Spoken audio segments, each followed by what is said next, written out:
sang Direktur PT Corpus Prima Mandiri, yaitu Kristiono Gunarso yang duduk di kursi panas sebagai terdakwa kembali jalani proses hukum di Pengadilan Negeri Surabaya, dengan agenda nota pembelaan atau pledoi. Adapun pledoi disampaikan melalui penasehat hukumnya, berupa tidak ada definisi peraturan secara tegas promissory note atau medium term note. Dengan demikian disimpulkan, promissory note PT Corpus Prima Mandiri maupun PT Corpus Asa Mandiri telah memenuhi unsur-unsur berharga dan tidak memenuhi kriteria sebagaimana surat peraturan Bank Indonesia.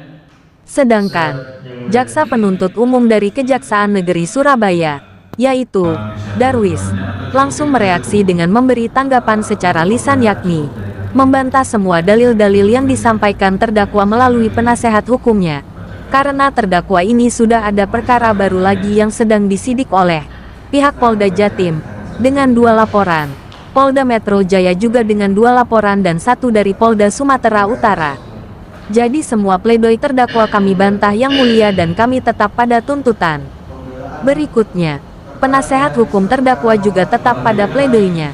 Jurnalis Jagat Arta TV dari Pengadilan Negeri Surabaya melaporkan.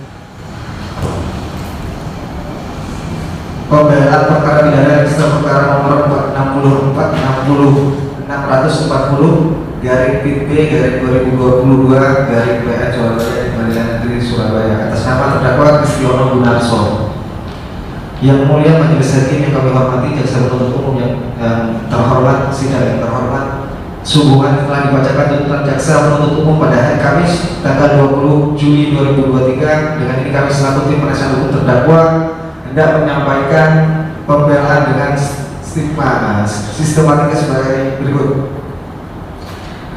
1. Kami selaku penasihat hukum terdakwa pada kesempatan ini kami mengucapkan terima kasih dan memberikan hormat setinggi-tingginya kepada Yang Mulia Majelis Hakim yang dengan segala kewibawaannya telah memimpin jalan persidangan ini dengan arif dan bijaksana,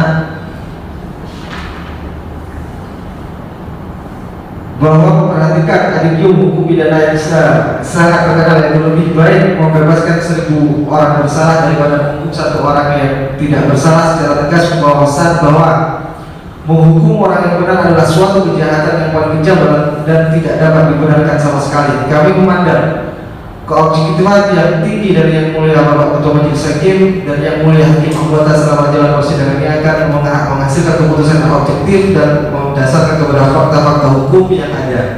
Tidak berlebihan kami mampu terdakwa berkomitmen bahwa keputusan hukum yang adil berdasarkan kebenaran material yang akan terwujud dalam putusan perkara ini, yaitu keputusan berkeadilan yang menjadi harapan semua orang yang menginginkan agar yang bersalah siapapun orangnya harus dihukum, yang tidak bersalah siapapun orangnya harus dibebaskan dari segala tuntutan hukum. Selanjutnya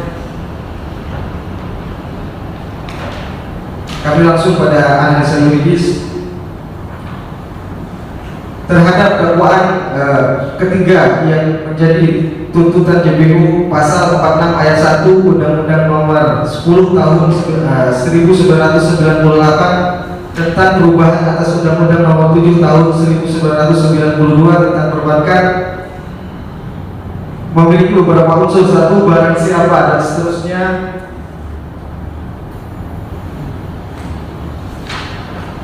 kedua, menghimpun dana dari masyarakat dalam bentuk simpanan tanpa izin usaha dari pimpinan Bank Indonesia sebagaimana dimaksud dalam pasal 16 Undang-Undang nomor 10 tahun 1998 tentang perubahan atas Undang-Undang nomor 7 tahun 1992 tentang perbankan.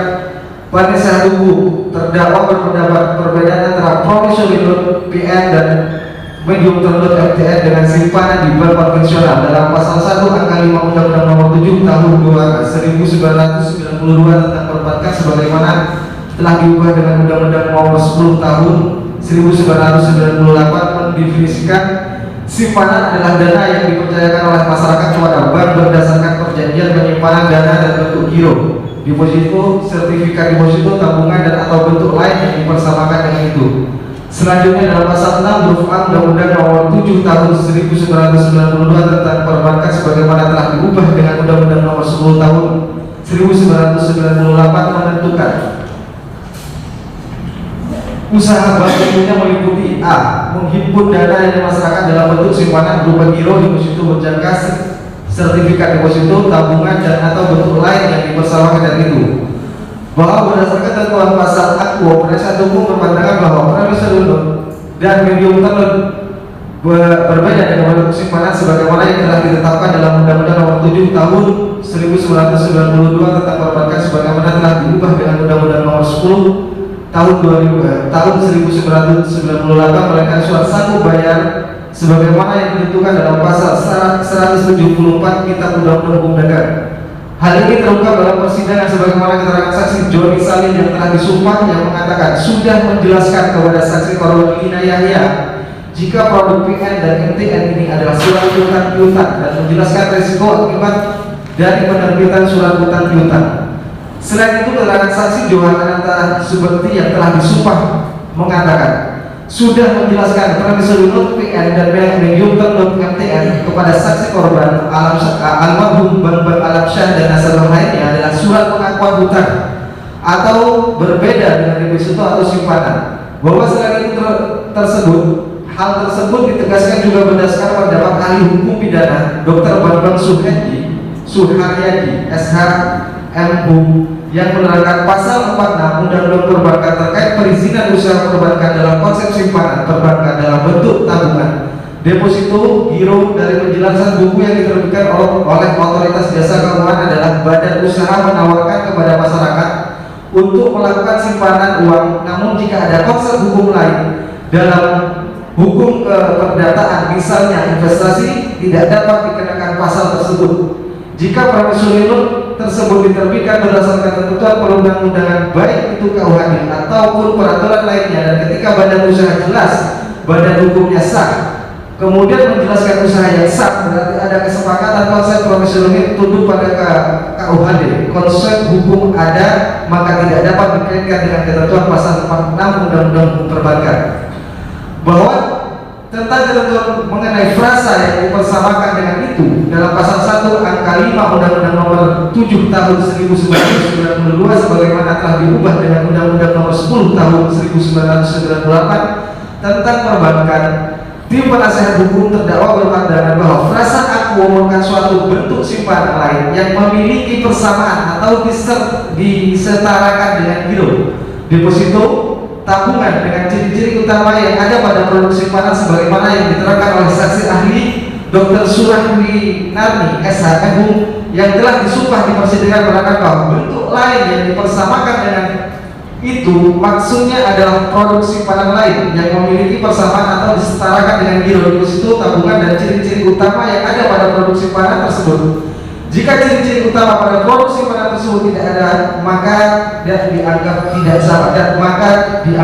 sama Bahwa dalam pasal 174 Kitab Undang-Undang Hukum Dagang menentukan surat sanggup memuat satu, baik klausul tertunjuk maupun disebut surat sanggup atau promis kepada tertunjuk yang dimaksudkan dalam teksnya sendirinya dinyatakan dalam bahasa yang digunakan dalam atas hak itu. Dua, penyanggupan tak bersyarat untuk membayar sejumlah uang tertentu. Tiga, menunjuk hari jatuh tempo. Empat, penunjukan tempat pembayaran harus dilakukan. Lima, nama orang yang padanya pembayaran itu harus dilakukan atau yang kepada tertunjuk pembayaran itu harus dilakukan. Enam, penyembuhan tanggal serta tempat surat sanggup yang ditandatangani. 7. Tanda tangan orang yang mengeluarkan alas hak itu. Bahwa melalui fakta persidangan terkait promissory note PN dan medium term note MTN yang diterbitkan oleh PT Corpus Prima Mandiri, PT Corpus Asa Mandiri telah memenuhi unsur-unsur sanggup berdasarkan pasal 174 Kitab Undang-Undang Hukum Dagang. Sebagaimana terurai. 1. Adanya klausul dari surat sanggup atau surat sanggup dalam PN atau MTN yang diterbitkan PT Corpus Prima Mandiri dan PT Corpus Asa Mandiri kepada tertunjuk. In kasu adanya kesanggupan PT Corpus Prima Mandiri dan PT Corpus Asa Mandiri untuk membayarkan jumlah tertentu kepada tertunjuk yaitu para saksi korban atau disebut sebagai investor. Siapapun membaca bukti ini akan mengetahui bahwa ini adalah PN atau MTN dalam bahasa Indonesia disebut surat sanggup sesuai dengan pasal 174 KUHD dagang. PN atau MTN yang diterbitkan PT Corpus Prima Mandiri dan PT Corpus Asa Mandiri terdapat kesanggupan tanpa syarat dan untuk membayar dalam jumlah yang telah tertera terdapat jumlah dan jangka waktu secara bulan secara terhitung sejak tanggal penerbitan. Jika membaca kalimat ini, investor pasti paham bahwa PN atau MTN itu akan dibayar pada bulan tertentu sejak tanggal penerbitan meskipun tidak tersurat kalimat sanggup membayar tanpa syarat. Artinya tanggalnya jatuh tempo PN atau MTN yang tertulis tersebut sudah tersirat atau menjadi kewajiban bagi Corpus selaku penerbit PN atau MTN untuk membayar tanpa syarat apapun. Adanya penetapan waktu pembayaran dan tempat pembayaran, adanya tanggal surat sanggup PN atau MTN yang ditandatangani surat tercantum dalam PN atau MTN milik PT Corpus Mandiri PT Corpus Asa Mandiri, adanya tanda tangan orang yang membuat atau yang mengeluarkan surat sanggup MTN inkasu terdakwa selaku direktur utama PT Corpus Prima Mandiri dan PT Corpus Asa Mandiri, adanya pihak yang menerima pembayaran inkasu para saksi korban atau disebut sebagai investor, bahwa berdasarkan keterangan ahli hukum perbankan Dr. Surah Widarti SH mengatakan dan atau menjelaskan, jika terdapat promissory note atau medium term note yang diterbitkan sebelum lahirnya POJK, maka promissory note atau medium term note tersebut tidak tunduk pada POJK namun tunduk pada PBI nomor 19/9/2017 yang di dalamnya menyebutkan pada pasal 4 ayat 2 bahwa promissory note atau medium term note harus memenuhi persyaratan surat sanggup sebagaimana diatur dalam KUHD dalam hal ini pasal 174 KUH dagang. Jika terdapat promissory note atau medium term note yang diterbitkan sebelum lahirnya POJK, maka promissory note atau medium term note tersebut tidak tunduk pada POJK namun tunduk pada PBI nomor 19/9/17 yang di dalam menyebutkan KUHD dalam hal ini pasal 174 KUHD. Prosedur dan ketentuan bagi pihak yang akan menerbitkan promissory note atau medium term note berdasarkan PBI nomor 19/9/PBI/2017 disebut bahwa pihak yang dapat menerbitkan surat berharga komersial yaitu perusahaan atau korporasi non-bank yang memenuhi persyaratan yaitu 1. Tercatat atau pernah tercatat sebagai emiten saham pada Bursa Efek Indonesia, tidak tercatat sebagai emiten namun memenuhi persyaratan sebagaimana telah beroperasi minimal 3 tahun, memiliki ekuitas minimal 50M, menghasilkan laba bersih untuk 1 tahun terakhir. Korporasi non-bank harus memenuhi syarat laporan keuangan pajak tanpa modifikasi atau WTM 3 tahun terakhir dari akuntan publik yang terdaftar di BI, tidak pernah gagal bayar, dan seterusnya. Sedangkan dalam pasal 174 KUHD tidak diatur sebagaimana ketentuan dan kriteria bagi pihak yang akan menerbitkan surat sanggup. Kriteria dalam PN menurut Peraturan Bank Indonesia 19/9 PBI 2017 tentang penerbitan dan transaksi surat berharga komersial di pasar uang dan PADB penerbitan dan transaksi surat berharga komersial pada pasar uang nomor 20/1/PADG/2018 tentang penerbitan dan transaksi surat berharga komersial di pasar uang yaitu diterbitkan tanpa wakaf, dialihkan secara elektronik, diterbitkan dengan sistem diskonto dalam rupiah atau falas, nilai untuk minimal 10M atau $50.000, memiliki tenor 1 sampai 12 bulan, memiliki peringkat instrumen yang diterbitkan oleh lembaga peringkat yang terbit di BI, harus memenuhi kriteria surat sanggup sebagaimana diatur dalam pasal 174 KUHD dagang.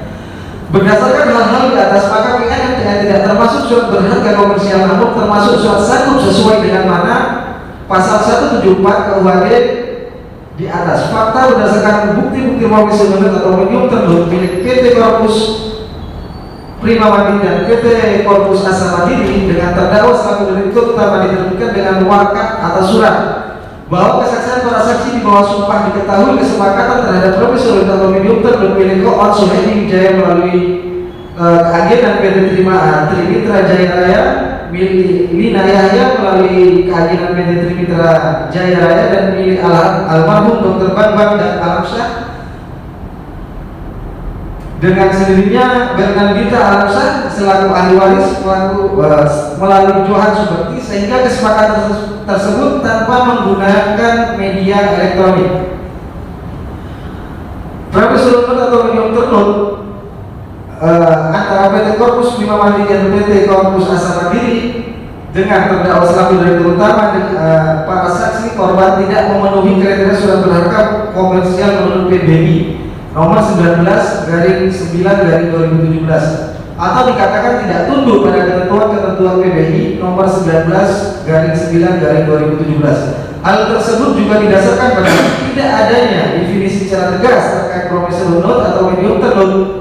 Contoh, promissory note atau medium term adalah surat sanggup pada pasal 1 PBI nomor 19/9/2017, sehingga berlaku setiap promissory note atau medium term wajib tunduk terhadap PBI 19/9/2017 kecuali yang memenuhi kriteria berdasarkan peraturan tersebut. Atau dikatakan promissory note atau medium term PT Corpus Prima Mandiri PT Corpus Asa Mandiri merupakan surat sanggup berdasarkan pasal 174 KUH Dagang yang tidak diperlakukan percatatan dan penata usaha surat berharga komersial PBI nomor 19/9/2017. Bahwa dengan demikian disimpulkan PNMTN Corpus Prima Mandiri dan PT Corpus Asa Mandiri telah memenuhi unsur-unsur berharga pada pasal 174 dan tidak memenuhi kriteria sebagaimana surat berharga komersial sebagaimana peraturan Bank Indonesia nomor 19/9/PBI/2017 dan PADG nomor 20/1/PADG/2018. Maka tidak diperlukan izin dari otoritas jasa keuangan atau perbankan. Bahwa secara nyata terbukti PT Corpus Prima Mandiri yang terbentuk dalam badan hukum perseroan terbatas. Selanjutnya akan diteruskan. Izin melanjutkan bahwa secara nyata terbukti PT Corpus Prima Mandiri yang berbentuk badan hukum perseroan terbatas atau PT berdasarkan Akta Perseroan Terbatas nomor 16 tanggal 28 Oktober tahun 2004 yang dibuat di hadapan Johan Itasari DWS Notaris di Surabaya dan telah memperoleh pengesahan dari Kementerian Hukum dan Hak Asasi Manusia Republik Indonesia dalam surat keputusan nomor C/300106 HT-01.01.TH/2004 tanggal 14 Desember tahun 2004 dan PT Corpus Asa Mandiri yang berbentuk badan hukum perseroan terbatas atau PT yang didirikan berdasarkan Akta Perseroan Terbatas nomor 12 tanggal 7 Januari 2013 yang dibuat di hadapan Agnes Lili Mutiara SK Notaris di Surabaya yang telah mendapatkan pengesahan dari Kementerian Hukum dan Hak Asasi Manusia Republik Indonesia dalam surat keputusan nomor AHU 13467.A/01.01 tahun 2013 tanggal 18 Maret 2013. Keduanya bergerak di bidang usaha sebagai konsultan bisnis dan manajemen yang dalam menjalankan usahanya menggunakan PM atau MTN sebagai investasi guna pengelolaan dana oleh perusahaan yang kemudian diinvestasikan kembali dalam beberapa macam usaha guna memperoleh keuntungan bagi investor atau pemegang PM dan MTN. Bahwa penasihat hukum berpandangan promissory note atau PR dan medium term note atau MTN diterbitkan oleh PT Corpus Prima Mandiri dan PT Corpus Asa Mandiri tidak dapat dipersamakan dengan produksi pangan, tabungan, deposito giro layaknya bank konvensional dengan alasan dasar hukumnya pinjam meminjam dan peruntukannya adalah untuk investasi. Hal ini berdasarkan keterangan saksi ahli yang telah disumpah Dr. Surah Winarni SHM yang menerangkan promissory note atau medium term note tidak dapat dipersamakan dengan produksi pangan di bank, tabungan, deposito dan giro karena dasar hukumnya berbeda. Jika promissory note atau medium term note dalam dasar hubungan hukumnya adalah pinjam meminjam, sedangkan simpanan dasar hubungan hukumnya adalah perjanjian penyimpanan dana. Promissory note atau medium term note dalam dasar hubungan hukumnya berdasarkan pinjam meminjam sebagaimana diatur dalam pasal 1754 KUH Perdata yang menyebutkan bahwa pinjam meminjam adalah persetujuan dengan mana pihak yang satu memberikan kepada pihak yang lain sesuatu jumlah tentang barang atau uang dengan syarat bahwa pihak yang belakangan ini akan mengembalikan dengan jumlah yang sama. Berdasarkan pasal 1754 KUH Perdata unsurnya ada dua pihak, adanya persetujuan, adanya suatu jumlah tertentu barang atau uang, adanya kewajiban mengembalikan terkait bunga pasal 1765 KUH Perdata diperbolehkan memperjanjikan bunga atas pinjaman uang. Oleh sebab itu, jika pihak penerbit promisori note atau medium-term note tidak memenuhi kewajibannya untuk membayar pada saat jatuh tempo, maka dikategorikan sebagai uang prestasi atau cedera janji, dan pihak yang dirugikan dapat menempuh upaya hukum menggugat secara perdata. Penasihat hukum berpandangan jika promisori note (PN) dan medium-term note (MTN) ini bukan merupakan suatu jenis simpanan layaknya tabungan deposito atau giro sebagaimana yang dimaksud dalam Undang-Undang Nomor 7 Tahun 1992 sebagaimana telah diubah dengan Undang-Undang Nomor 10 Tahun 1998 tentang perbankan, maka unsur menghimpun dana masyarakat tanpa izin Bank Indonesia tidak terbukti sebagaimana yang telah diterangkan oleh saksi ahli yang telah disumpah Dr. Surawinardi SRM yang menerangkan unsur simpanan yang sesuai dengan Undang-Undang Perbankan termasuk tidak dapat dipersamakan dengan simpanan pada promisori note atau medium-term note tidak terpenuhi. Simpanan menurut Undang-Undang Perbankan menjadi unsur utama dalam kejahatan perbankan agar kriterianya jelas untuk bedakan dengan kegiatan penghimpunan dana yang sering terjadi dalam masyarakat, misalnya penghimpunan dana untuk bencana alam, arisan, penghimpunan dana untuk pembangunan rumah ibadah dan sebagainya. Bahwa dari seluruh uraian yuridis di atas telah terbukti perbuatan terdakwa sama sekali tidak memenuhi unsur pasal 46 Undang-Undang Nomor 7 Tahun 1992 sebagaimana telah diubah dengan Undang-Undang Nomor 10 Tahun 1998 tentang perbankan, dan oleh karenanya terdakwa harus dibebaskan dari tuntutan jaksa penuntut umum dalam perkara ini. Kesimpulan dan penutup yang mulia majelis hakim dan saudara jaksa penuntut umum yang terhormat, setelah kami penasihat hukum menguraikan dan melakukan pembahasan yuridis secara seksama sebagaimana yang terurai di atas, maka dapat disimpulkan bahwa secara nyata dan terbukti di dalam persidangan dalam perkara ini bahwa terdakwa tidak terbukti secara sah dan diyakinkan telah melakukan perbuatan sebagaimana yang didakwakan maupun yang dituntutkan oleh jaksa penuntut umum atau sama sekali tidak memenuhi unsur-unsur yang dimaksudkan baik dalam dakwaan pertama, kedua, atau ketiga. Bahwa bahkan terbukti jaksa penuntut umum telah merekayasa mengabaikan fakta-fakta kebenaran material yang telah terungkap dalam persidangan, yaitu sebagai berikut: bahwa unsur yang didakwakan oleh jaksa penuntut umum sama sekali tidak terpenuhi karena promisori note atau PN yang diterbitkan oleh PT Corpus Prima Mandiri dan PT Corpus Asa Mandiri merupakan surat sanggup bayar yang basic core adalah pinjam-meminjam, di mana telah terjadi kesepakatan antara kedua belah pihak yang sejak awal mengetahui dan telah dijelaskan mengenai resiko, maka tidak ada unsur penipuan dan tidak dapat dipidana, serta terbukti tidak ada dana yang dikuasai demi kepentingan pribadi terdakwa. Bahwa promisori note PN yang diterbitkan oleh PT Corpus Prima Mandiri dan PT Corpus Asa Mandiri adalah surat sanggup bayar yang memiliki perbedaan karakteristik dengan simpanan layaknya tabungan giro, deposito atau yang dipersamakan dengan itu, karena promisori note atau PN tunduk terhadap pasal 174 KUHD, bukan Undang-Undang Nomor 7 Tahun 1992 sebagaimana telah diubah dengan Undang-Undang Nomor 10 Tahun 1998 tentang perbankan. Maka terdakwa tidak memenuhi unsur pidana sebagaimana ketentuan dalam pasal 46 Undang-Undang Nomor 7 Tahun 1992 sebagaimana telah diubah dengan Undang-Undang Nomor 10 Tahun 1998 tentang perbankan. Bahwa selanjutnya dengan adanya kesepakatan dalam konsep hukum pinjam-meminjam di mana terjadi gagal bayar atau tidak terpenuhinya prestasi dari surat sanggup atau promisori note atau PN terbitkan oleh PT Corpus Prima Mandiri atau PT Corpus Asa Mandiri dengan terdakwa selaku direktur utamanya, maka sudah seharusnya perbuatan tersebut merupakan perbuatan dalam lingkup hukum keperdataan atau tunduk kepada kitab Undang-Undang Hukum Dagang. Oleh karenanya, PT Corpus Prima Mandiri atau PT Corpus Asa Mandiri dengan terdakwa selaku direktur utamanya. Pak, jangan naik tidak mengganggu. Lanjut. Izin berlanjutkan. Yang tidak melaksanakan kewajibannya sudah seharusnya dikualifikasikan telah melakukan buat prestasi, dan sebab itu sebagaimana dalam pasal 19 ayat 2 Undang-Undang Nomor 39 Tahun 1999 tentang hak asasi manusia yang menentukan bahwa tidak seorang pun atas putusan pengadilan boleh dipidana penjara atau kurungan berdasarkan atas alasan ketidakmampuan untuk memenuhi suatu kewajiban dalam perjanjian utang piutang.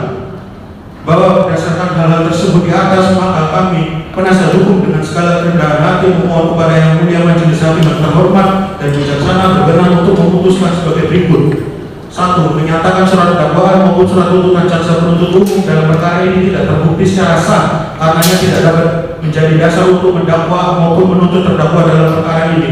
Kedua, membebaskan terdakwa Kristiono Gunarso dari segala dakwaan maupun segala tuntutan hukum atau setidak-tidaknya menyatakan terdakwa lepas dari segala tuntutan hukum. 3. Memulihkan hak terdakwa baik dalam kemampuan, kedudukan, dan hak serta martabatnya. 4. Membebankan biaya perkara kepada negara. Atau apabila yang mulia majelis hakim berpendapat lain, kami mohon putusan yang seadil-adilnya. Demikian pembelaan atau pledoi ini kami sampaikan kepada majelis hakim yang terhormat untuk dapat dipertimbangkan secara adil dan bijaksana. Atas perhatiannya yang mulia majelis hakim, kami ucapkan terima kasih. Seperti yang dengan kopinya ini. Silakan diserahkan di sini.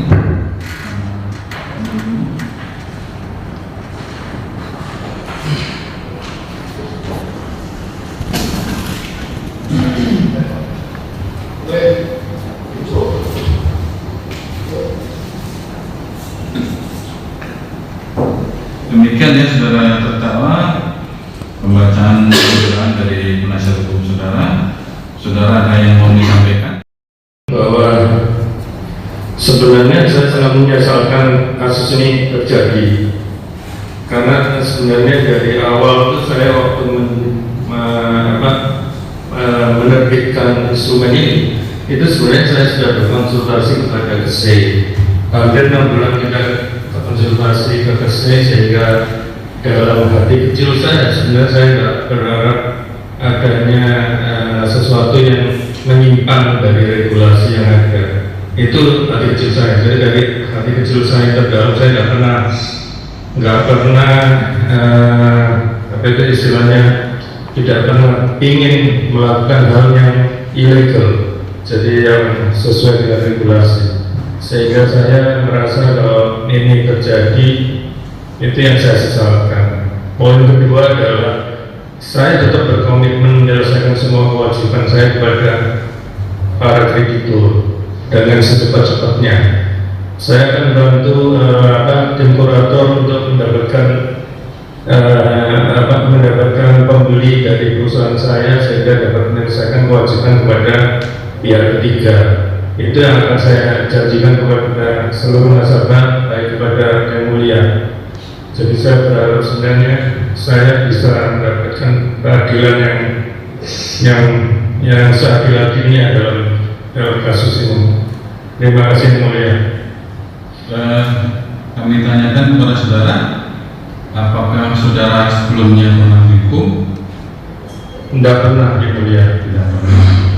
Apakah dalam perkara ini saudara mengaku bersalah?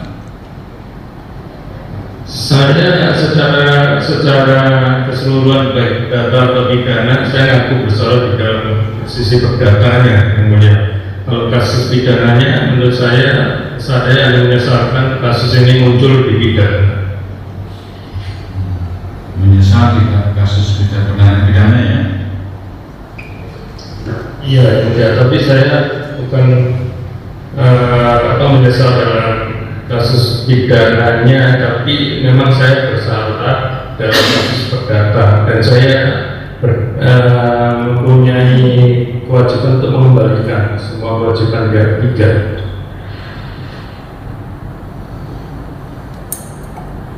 Ada lagi yang disampaikan? Kita cukup Yang Mulia. Ya. Kami tidak memberi kesempatan untuk berdiskusi secara tertulis. Silakan ada yang disampaikan dari pihak yang sudah sampaikan baik tertulis oleh penasihat pertama untuk bisa berbicara. Silakan. Terima kasih Bu. Karena memang sudah tidak waktu, kami hanya menanggapi secara lisan saja. Kemudian kami, pertama kami membantah semua dalil-dalil yang diungkapkan oleh penasihat hukum terdakwa, karena belum perkara ini putus untuk perkara pidana di Pengadilan Negeri Surabaya. Terdakwa ini sudah ada lagi perkara baru yang disidik oleh Polda Jawa Timur, ada 2 laporan hal yang sama. Polda Metro Jaya juga minta izin ke kami dengan 2 laporan hal yang sama. 1 dari Polda Sumatera Utara yang mulia. Jadi kalau apa yang diungkapkan oleh terdakwa melalui penasihat hukumnya, semuanya kami bantah yang mulia. Dan kami tetap pada tuntutan kami pada minggu yang lalu, hari Kamis tanggal 20 Juli 2022. Demikian yang mulia. Ya, intinya tetap pada tuntutannya ya. Sesuai dengan ketentuan undang-undang, terakhir dari terdakwa. Silakan, tetap penasihat hukumnya. Terhadap repeat secara lisan dari saudara jaksa penuntut umum, kami penasihat hukum dari terdakwa menyampaikan bukti secara lisan juga yang mulia bahwa memang pada intinya kami tetap mempertahankan dalil-dalil yang termuat dalam pembelaan yang kami sampaikan pada hari ini. Dan kedua, terkait dengan fakta-fakta di kepolisian atau di wilayah hukum lain ternyata ada laporan-laporan kepolisian, itu menjadi gambaran bagi kami bahwa hakim yang mulia pada perkara ini harus lebih cermat mendalami tentang hukum, bahwa apabila nanti ada kesalahan penerapan hukum terhadap saksi korban pada terdakwa dalam hal ini akan mengimbas kepada kepentingan hukum lain yang tentunya kita harus memastikan mana garis hukum pidana dan mana garis hukum perdata agar memberikan kejelasan kepada hak-hak warga Indonesia sebagaimana mestinya. Terima kasih. Ya, terdakwa ada yang disampaikan terakhir pada diri saudara sesuai dengan ketentuan kuat. Ada yang disampaikan? Enggak ada yang mulia. Terima kasih yang mulia. Intinya tetap seperti yang saudara sampaikan secara lisan tadi ya. Iya yang mulia. Baik, untuk selanjutnya kami akan musyawarahkan perkara ini dan insya Allah nanti akan kami putus tanggal hari Rabu tanggal 2 Agustus. Ya. Penuntut umum mau dihadirkan atau tetap masih secara online? Online itu yang tapi kalau diperintahkan offline kami offline. Ya, tidak apa-apa online ya. Online siap. Baik, kita tunda untuk pembacaan putusan dari Rabu tanggal 2 Agustus. Sidang selesai. Sidang selesai nanti.